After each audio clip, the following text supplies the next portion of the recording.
नमस्कार, मैं चंद्रशेखर जोशी देवभूमि टुडे में आपका स्वागत है।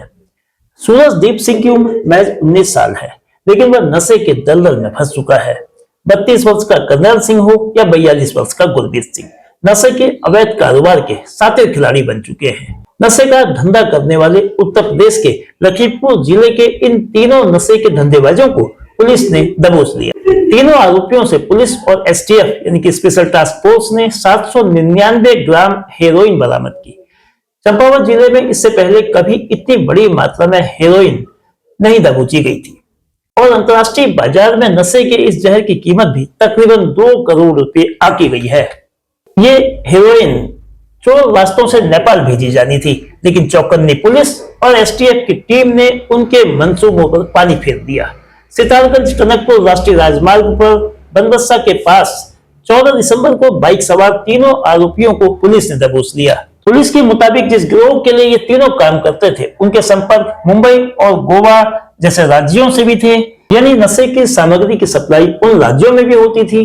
माननीय मुख्यमंत्री जी के ड्रग्स फ्री देवभूमि उत्तराखंड के मिशन में लगातार चंपावत पुलिस के द्वारा कार्रवाई की जा रही है, जिसके क्रम में एसटीएफ कुमाऊं परिक्षेत्र की टीम तथा एसओजी की टीम और बनबसा थाने की टीम में लगातार चेकिंग अभियान चलाया है। चेकिंग करते समय 14 दिसंबर 2025 को 3 व्यक्तियों को गिरफ्तार किया गया, जिनके पास से 799 ग्राम अवैध हेरोइन बरामद हुई है। इन तीनों व्यक्तियों के नाम सूरजदीप सिंह, कर्नल सिंह और गुरमीत सिंह है। ये तीनों ही लखीमपुर खीरी उत्तर प्रदेश के रहने वाले हैं।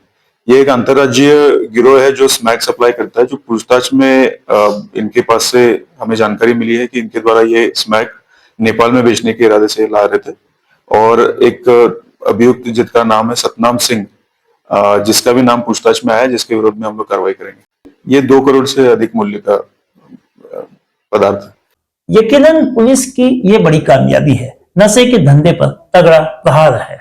चंपावत जिले में नशे का धंधा किस बड़े पैमाने पर हो रहा है, इसे पुलिस के आंकड़े भी बताते हैं। सिर्फ इस साल यानी 2025 में 17 करोड़ 67 लाख रुपए के नशे का अवैध कारोबार गिरफ्त में आया।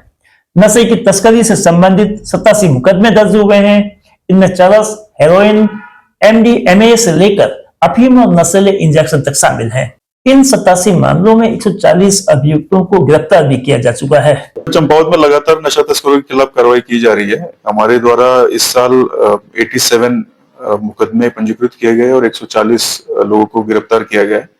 जो आदतन अपराधी है एनडीपीएस में, उनके खिलाफ पिट एनडीपीएस की कार्रवाई तथा गैंगस्टर की कार्रवाई की जा रही है, जिसके क्रम में हमारे जनपद में 2 गैंगस्टर के मुकदमे पंजीकृत हुए हैं और 3 अभियुक्तों के खिलाफ हमने पिट एनडीपीएस में उत्तराखंड शासन में प्रस्ताव भेजा है। इसके अलावा लगातार सतर्क दृष्टि रखी जा रही है। बेशक आंकड़े पुलिस की कामयाबी के साथ नशे के खिलाफ उसकी सतर्कता, उसकी चौकसी, उसकी मुस्तैदी को दर्शाते हैं। नशे के धंधेबाजों की कमर तोड़ना पुलिस की प्राथमिकता है, लेकिन यही आंकड़े डराते भी हैं और चुनौती कितनी गंभीर है इसे भी बताते हैं। नेपाल सीमा से लगे चंपावत जिले में नशे के खिलाफ जारी युद्ध के बीच नशे के कारोबार का ऊंचा होता ग्राफ यकीनन चिंता पैदा करता है। पुलिस की सख्ताई के बावजूद ऐसा लगता है कि नशे के धंधेबाज जबरदस्त तरीके से पांव पसार रहे हैं। नशे को बेचने के लिए नए नए तरीके इजाद कर रहे हैं। खासकर किशोर और युवाओं को नशे की लत से लेकर नशे के धंधे में धकेलने की कोशिशें भी खूब हो रही हैं।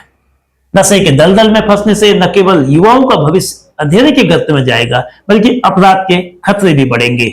देवभूमि को नशा मुक्त बनाने के लिए उत्तराखंड सरकार पूरी ताकत झोंक रही है। यह जरूरी भी है, लेकिन ये जंग अकेले नहीं जीती जा सकती है। नशे के खिलाफ जंग में पुलिस के कंधे से कंधा मिलाकर चलना बेहद जरूरी है। इसमें सामाजिक संगठनों से लेकर आम नागरिकों तक को आगे आना होगा। इन्फोर्समेंट के साथ ही जागरूकता पर भी जोर देना होगा। तभी इस महायुद्ध में नशे के धंधेबाजों को रोका जा सकेगा। तभी नशा करने वाले युवाओं को इस गिरफ्त से बाहर निकालकर उनकी ऊर्जा का सदुपयोग किया जा सकेगा।